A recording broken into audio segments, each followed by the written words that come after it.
Hey there, my fellow villagers, Rhadamant here. Thank you for tuning in to Bellwright, Episode 3, Initial Research. So, the fishermen here will often sell you smoked, grilled, and regular fish, which are really nice to buy early on. So this helps with productivity. Smoked fish reduces your hunger speed, so you don't have to eat as often, and you can sell them stuff as well.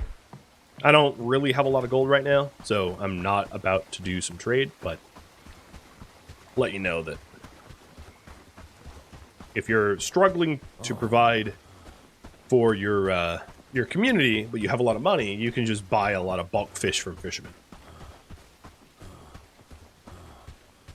And here's another NPC right up ahead. So here's a mud field. I would need a shovel to dig that up, but you can use that in cob. It's also worth so there's two bandits right out there, as you can see. They're kind of trolling the road, and it's also worth noting whenever you see a lot of deer in an area, that might be a good place to hunt. So like there's a few deer along this road here, between the Sun's Deep Valley and the Central Crossroads, meaning it could be good hunting ground.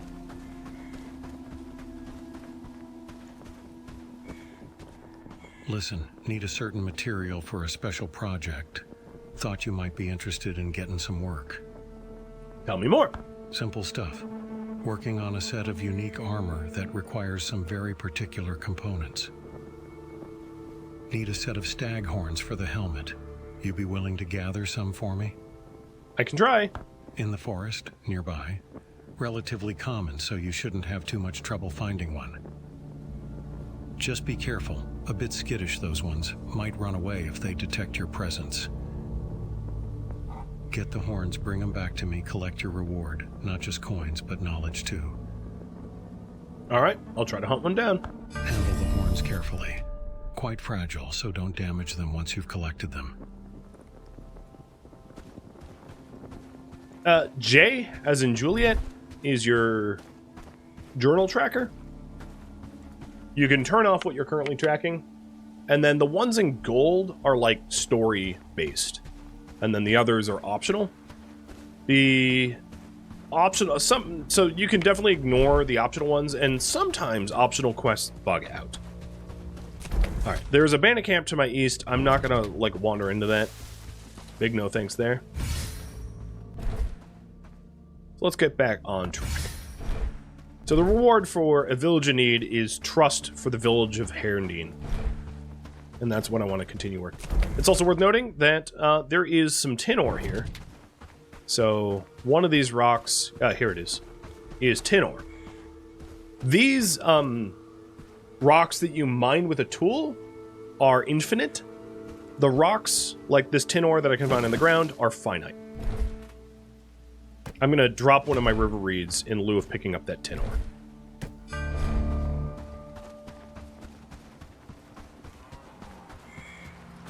It's worth mentioning this tin ore is way too close to this bandit camp for me to set up a mining camp near it. Because if I did, the miner mining that tin ore would be murdered for sure.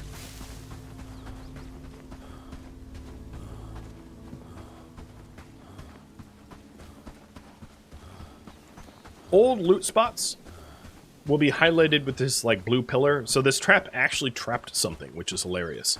So I'll return to it in a minute. It might have the pelt I need, which would be funny because I dissed the traps so badly. Are there any fast travel points? There are. You unlock them through research.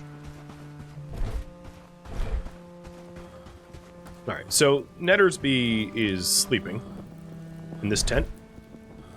Or Netterby. But what I'm going to do is I'm going to drop 3 of the reeds off into the weaver loom, and then the rest off into the box. As well as the strap and the tin ore. Before he wakes up, I'm going to skip sleeping. I'm going to try to provide the 8 wood, 10 flax for the weaver loom prior to him waking up.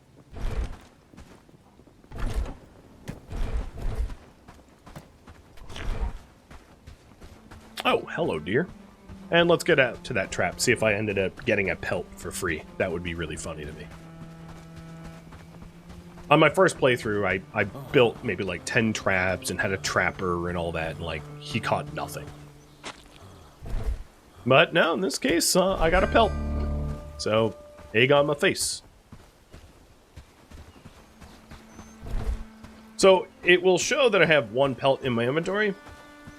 I'll probably put it away until I have the traps ready. And I also want to provide 15 wood for the traps themselves, so that he can make traps on the workbench.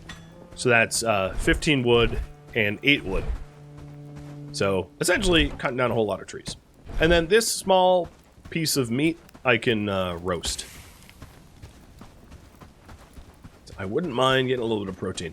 My 2 cents, until you're ready to like do a lot of fighting, vegetable-based food sources are very handy to acquire, because they help with stamina, which is going to help you like run long distances and the like. And then you can eat the meat when you want to start fighting. Also, the animals that you find, the farm animals, so that would be chickens and goats and cows, they belong to villages. And if I attack them, I harm my relationship with said village. So I can't just like, well, I could hypothetically just start hacking the head off this cow, but it's going to piss off Rhadamant in doing so. There is some isolated times where like that might be beneficial, and that would be if you are struggling to get feathers.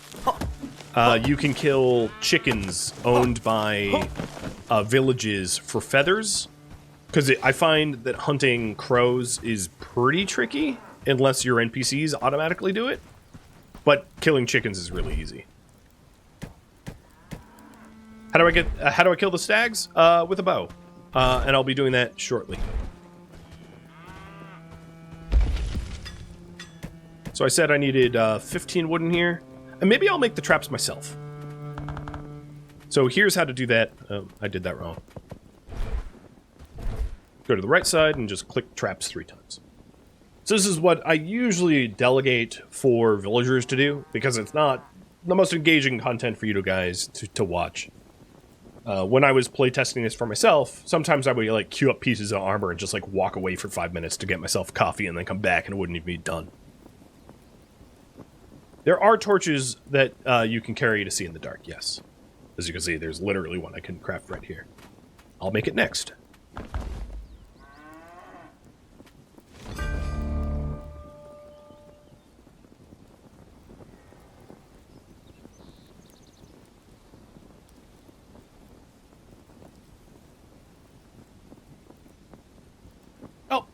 Nettersby is awake, and he's going to be researching the loom soon. I haven't collected the flax he needs, though, so I should get on that. The villages wake up. All the villagers in the village go to sleep as well, and they typically will wake up around 6 in the morning. I think it's 6:30 or something. So if I ran over to Dobrin Yorkland right now, he might not be out of his house. The NPCs you find out in the woods generally sleep on the ground, for the most part. But in villages, the villagers will go inside and will no longer be available for you to talk to. Also, on the left side of the screen, as you can see that flax 1, that means that Lubomir just harvested flax for the research that I have queued up. So if you wanted to see the torch, here it is.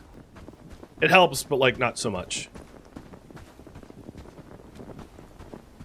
Cow, if you're going to be mooing near me, I might actually have to suffer the relationship consequences and kill you. Don't want to listen to that for too long.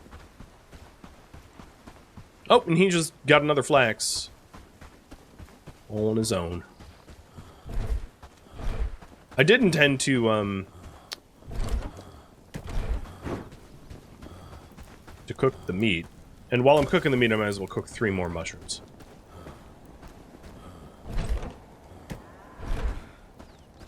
I would also advise new players to get bow really early on, like as early as you can. And the other reason is the first winter might be a little rough on food unless you have a way to hunt for it.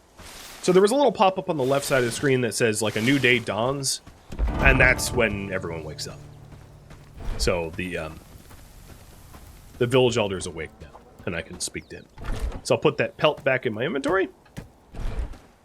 I'm going to let Lubomir attempt to gather the rest of the flax for the loom research. And I'm going to just wait here until the meat is cooked. Everything that you cook can burn. Another thing that I forgot to mention is housing has storages on its own. It's the same amount as like a camp box. But it doesn't have priorities, so I don't tend to use them. You can't tell house storage what it's allowed to have in it and or not. So it doesn't make for really good organization.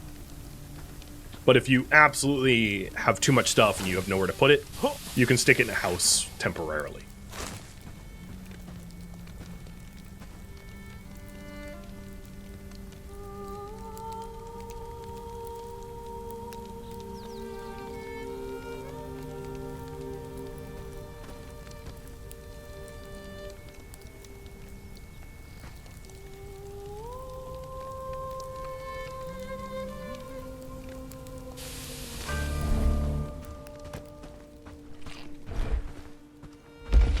So, in terms of stats, the cooked meat provides 23 health, 23 stamina. It's not bad. I'll put the rest of the mushrooms away. And let's go talk to the village elder, because we have acquired the 3 traps and the 1 pelt he asked for. And after that, I'll help collect the flax needed. This flax is too close to the village, so it belongs to the village, but I can travel a little bit further out. There's a really good flax field to the east of here.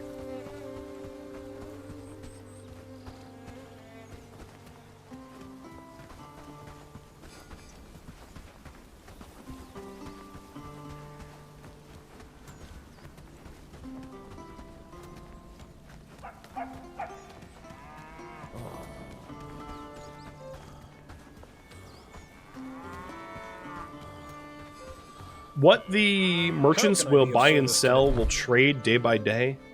So, like, this merchant, for instance, is buying different things than he did yesterday. So, like, I could sell him the simple axe that I have. I'll just do that, because I can make a new one pretty easy. No, I didn't actually sell it, though. That's awkward. How can I be of service today? Oh, maybe it's because it's broken. That's mine, then. Come closer. Keeping the peace here in the Did you manage to convince him? Here's your fur. Don't ask me how. Are we good yet? That's good, really impressive. Unfortunately, that's not the end. I need something more from you. Don't try anything stupid. You see, we have a problem with wolves, and someone has to take care of them. That sounds dangerous. I need to think about it. You showed me you're true to your word, but I need more to trust you. Will you do it for me or not? Fine. I'll bring you wolf pelts.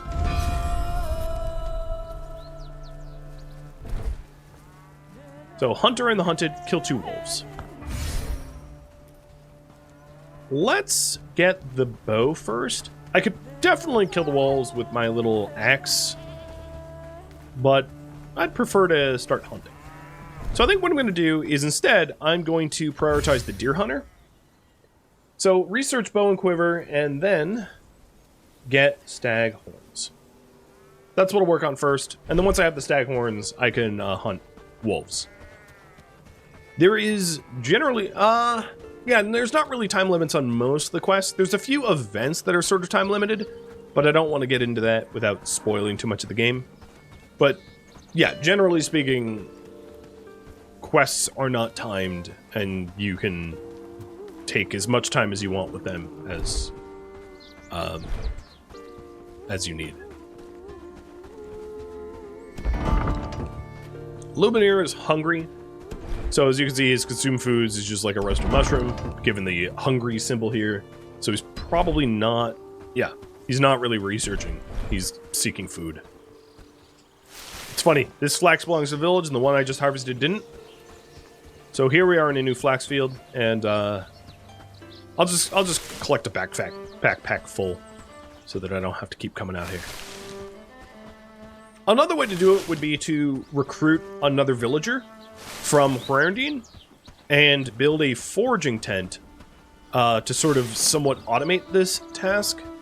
But for now, I want to just speed things along, because that route requires me to do a little bit of a setup first, and I probably don't have the renown. In fact, I can almost guarantee you I don't have the renown for recruits worth recruiting.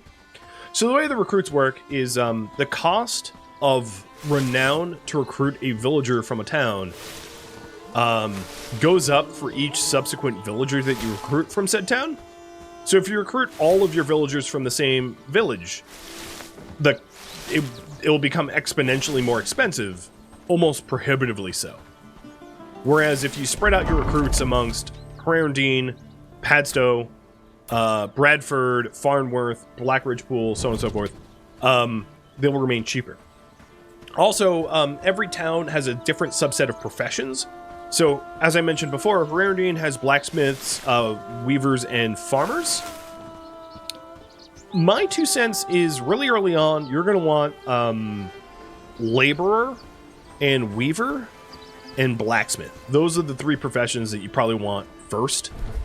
Oddly enough, labor is very important because it allows you to start processing hides into leather, which is like a prerequisite for almost everything worth making. So I'll get into that a little bit later, but with that said, you have to travel to every village to get all the professions. There's a few villages that are less worth it though, and then the other benefit is eventually you get the ability to do automatic trade with villages, which is really handy.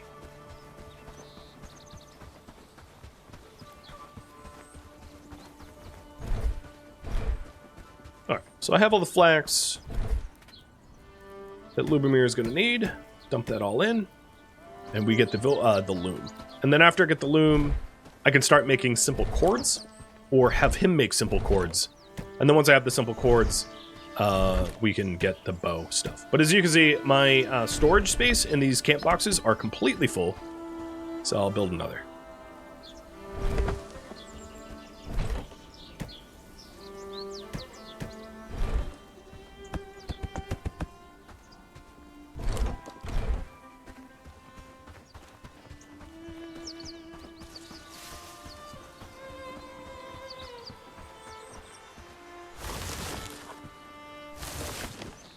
So the intention that I have is to recruit only the best people in every village, so that I avoid morale penalties and the like.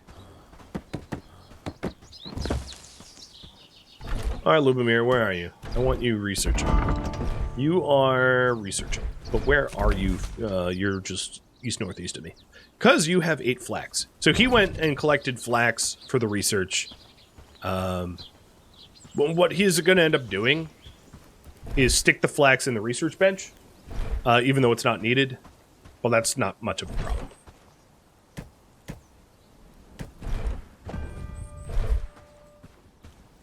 Getting random people in the forest are another thing. There's actually a few NPCs that you can recruit that don't belong to villages. But yeah, generally it's not a thing of like finding random people in forests. It's not a growth strategy, I'll put it that way.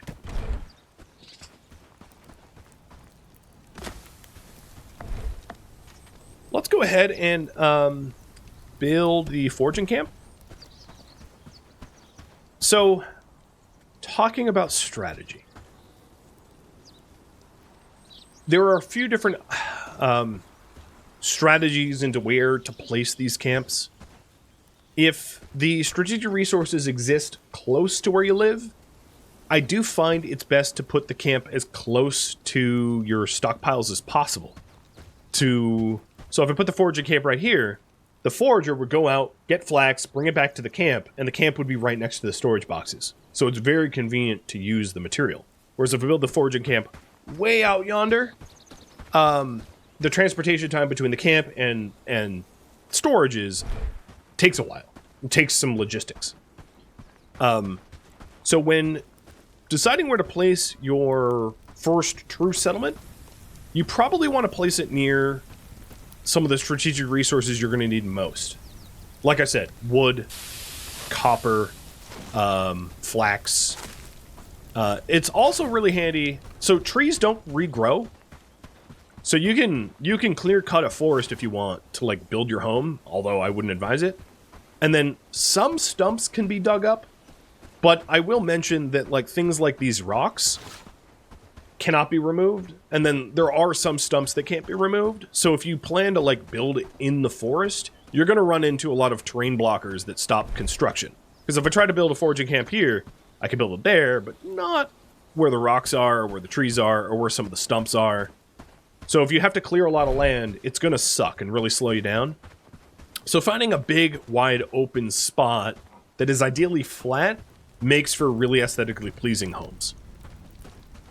And then building near strategic resources means that the transportation time for those resources is going to be more tolerable.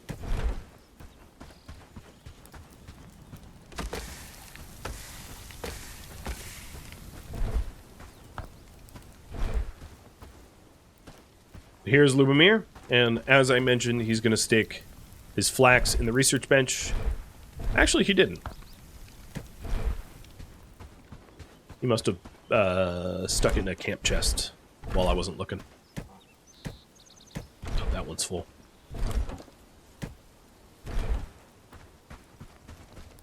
And that's going to unlock the Weaver bench in about 2 minutes, which gives me the ability to make simple cords, but I will need the loom built first. The loom also unlocks a bag, which is a small backpack that you can use to expand your resource carry weight, and a whole lot of other clothing, as you can see, which is handy to make. Talking about armor, when you're arming up your people, except for the initial Weaver Loom, I find that the first tier stuff is best rather than the last tier stuff, and I'll explain why. Each piece of armor is going to require a certain amount of resources, and it's usually roughly like double the amount to actually make the piece. So researching, let's say, the short infantry gambeson is going to require like twice as many resources as it would make to even make the infantry gambeson. So trying to get to the end of the armor tier is very, very expensive. Like researching the quilted cuirass over tunic is going to cost you the same amount of resources as making like 8 quilted vests. And 8 quilted vests are going to give you a lot more bang for the buck than getting all the way out to the quilted cuirass and then trying to make 8 of them. It's going to be like 5 times more expensive to do that.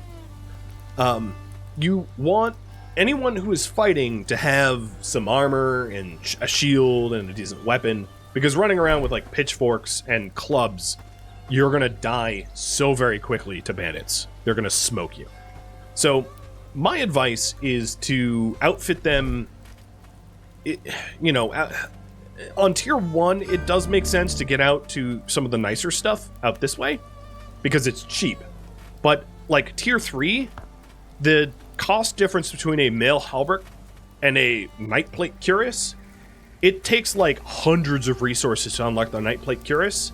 It takes almost no resources to unlock the mail halberd, and the amount of armor that they offer is pretty comparable to one another, so it absolutely does not make sense to spend it all to go to the end tier.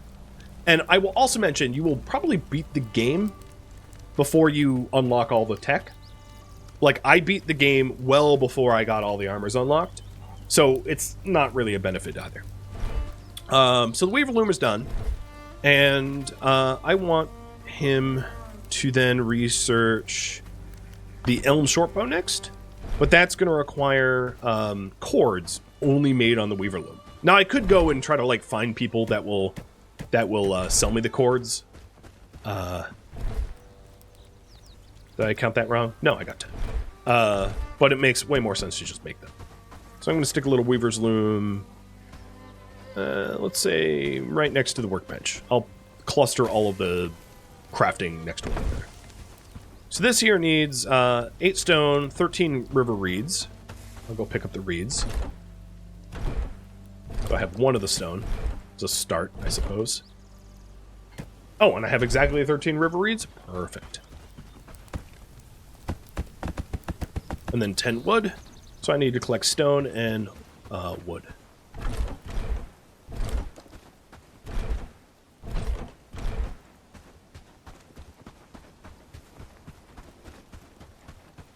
What I'm saying is the balance is messed up? Yeah.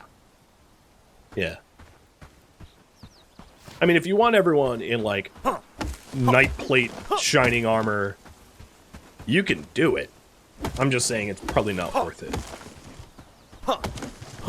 That and some of the more advanced gear has stat requirements.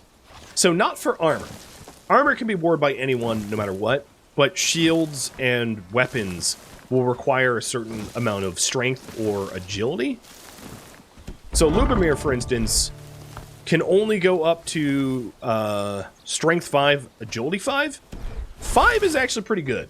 5 gets you most stuff, but there are definitely some weapons that he won't ever be able to use because his agility caps out at 5.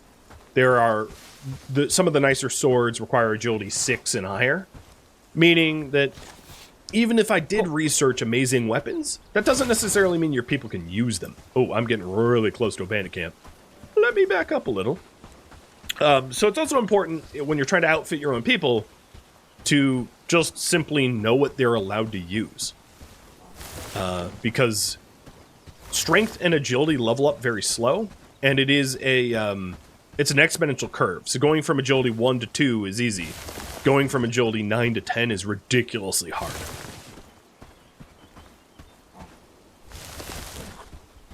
Alright, I have the wood. I don't know if I have the stone yet. But I'll just keep collecting wood for now.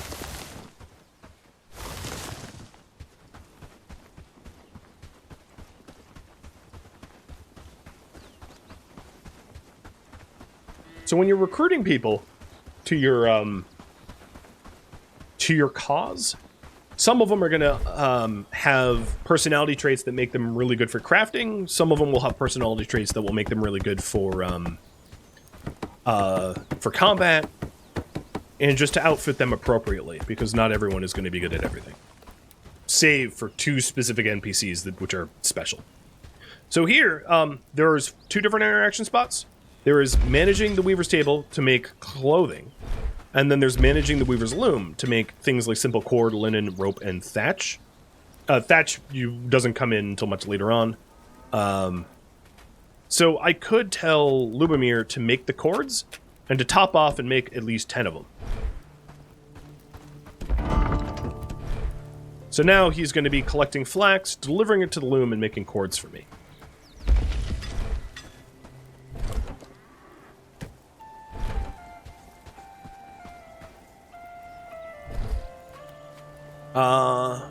Yeah. I'm going to go get some more river reeds because we're out, and I'm going to need those for bows. Are the trees able to grow? No.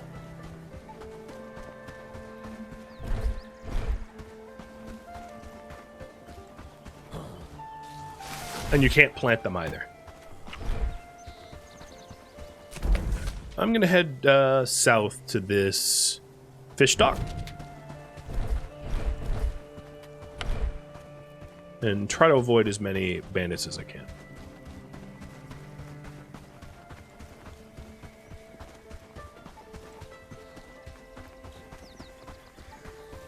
A lot of the crops you're able to grow yourself.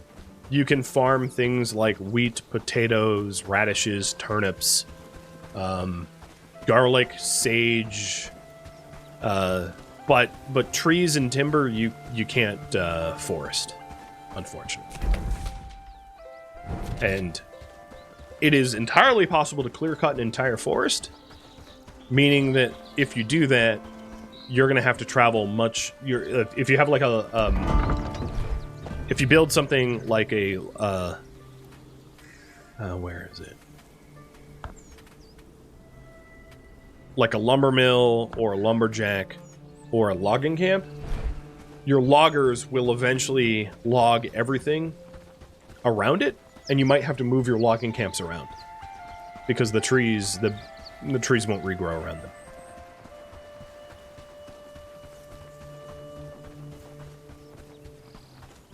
Trees will regrow in a later update?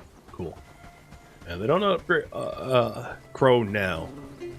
And generally speaking, when I get about to plan a permanent colony, I'll probably do logging in an outpost elsewhere so that I don't significantly make where I live ugly as a result. Because it's sort of hideous to cut all the trees down around your home. It makes it not so picturesque.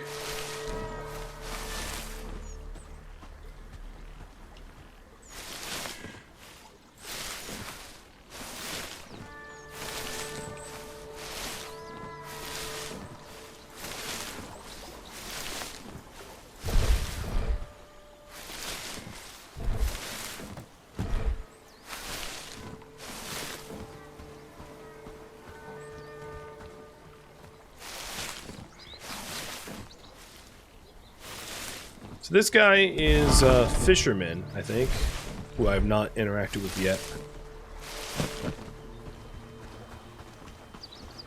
And he doesn't have any quests. He just is gonna sell fish and buy meat.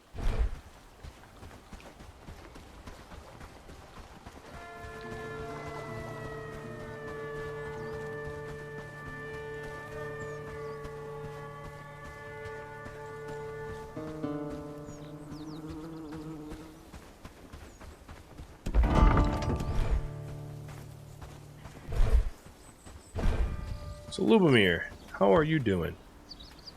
You are currently making the cords. I wonder how many cords we have. So, if I haven't looked at this screen here, but you can go into storage and see all the things that are currently in your storages. So, here's what is being delivered. Here's what's waiting for pickup, like flax, and then what's being moved around. And you can sort it by categories, so I can say, so only show me resources, or only show me food. And it could give you a very broad picture very quickly about the sort of strategic resources that you have available to you.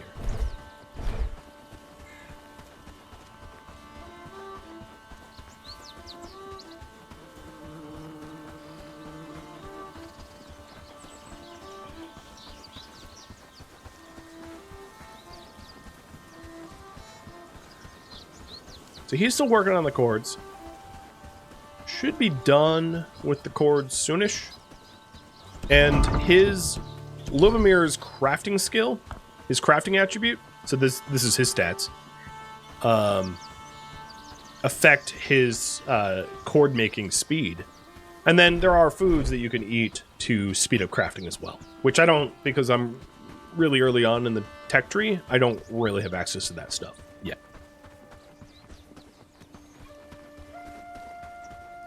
Here are all of the rubber reeds that I collected. And I think what he's been doing is picking up the cords and dumping them straight into the... Yeah, that's what he's been doing. So he's been making cords and then dumping them in the research and researching the bow. So he's been doing all of that sort of automatically. Because as far as his priority is concerned, his top priority is the research desk. And his second priority is making cords. So he makes a cord, brings it to the research desk, researches it, and it goes back to making cords again. And you can see that in real time. So now he has one cord left to make to get the bow. So as soon as he's finished making this cord, he'll research the bow, and then we'll be able to make a bow for ourselves. So here it goes. Bow is done. And here at the simple workbench, I can now make a quiver out of linen and cords, and a bow out of cords, wood, and reeds. So let's make the bow first. For that, I need 2 simple cords, and he is currently making simple cords. But more simple cords are going to require more flax, and more flax is something I'm probably going to need to go pick up. Because if I look at the resources here, we have like 4 flax, and Lubomir has all 4 flax on him. So we're going to run out of flax pretty soon. Once I'm done with the stag quest and the wolf quest, I'm going to start polling you guys as to what my next priorities are going to be. I'm going to let you have more sway.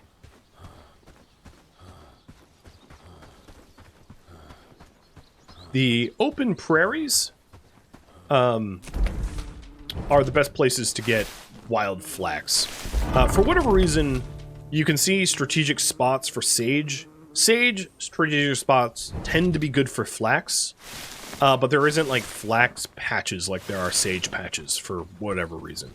Probably because flax is more plentiful and kind of everywhere. Whereas sage is growing here, and then, you know... I will also mention that, like, much the way I marked the mushroom patch with the trap, sometimes it's worth marking hemp, because you can definitely get in situations where you need a lot of hemp for weaving tasks, but you don't have access to a lot of it. But also to collect pretty much all of your seeds. Like, don't throw seeds out. Don't sell seeds. I don't think anyone really buys seeds anyway, but don't throw your seeds out, because being able to grow your own flax and grow your own hemp and grow your own everything, cotton, etc., is really important for late game.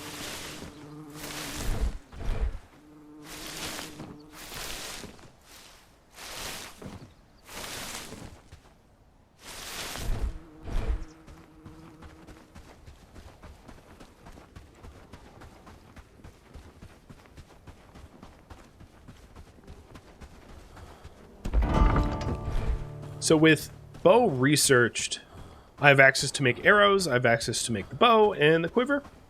You only really ever need to make one quiver unless quivers are required for hunting shacks or for quests. You can just have the same quiver on you at all times, have the same bag on you at all times, things like that.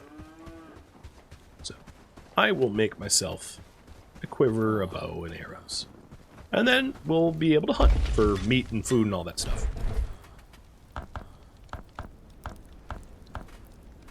I'm also going to need to make linen for the quiver. I think 5 was required.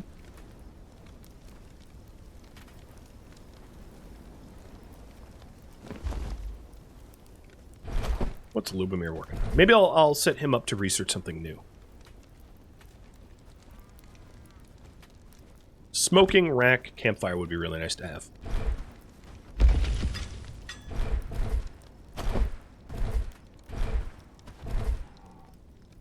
There are different ways to cook. Fundamentally, there is the regular campfire, which honestly is... You only really use it really early game. Because smoked meats and smoked vegetables... Well, you can't really smoke a lot of vegetables. So smoked mushrooms and smoked meats are more beneficial than grilled stuff. So you phase out the regular campfire pretty early on. And you basically just have smoking racks and cauldrons. Cauldrons making stews and soups and things, and then the smoker making smoked meats. And that's most of how you get your food. Really later on, there are things like an inn and a bakery that you can set up. But even then, most of your food is not going to come from the inn or the bakery. You won't make high volumes of things on that. Unless you really put effort into. Like, I guess you could build like 3 bakeries and like crank out bread if you wanted, with like a windmill or whatever, but it's a lot more effort than just making some stews.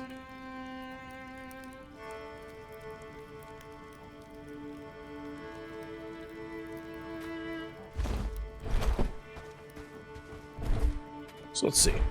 I'm gonna do the bow first. So 5 reeds and 3 wood. And you can see, here's the cords that he made. So there's... I don't need to make all of them by hand.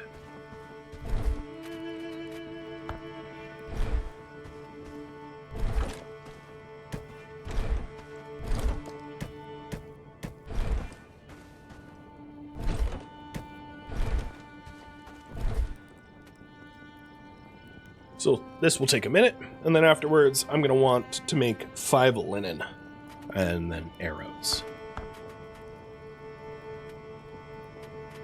And I can set up the simple workbench so that Lubomir or some other worker keeps a certain amount of simple arrows in stock at all times, given resources. And that's really handy. Because later on, when you can make bronze and iron arrows, it takes a long time to craft your own arrows. And if you can have your workers make arrows for you, why not? You know? Have you out there hunting or killing bandits, and they'll make the arrows, and that's a good division of labor.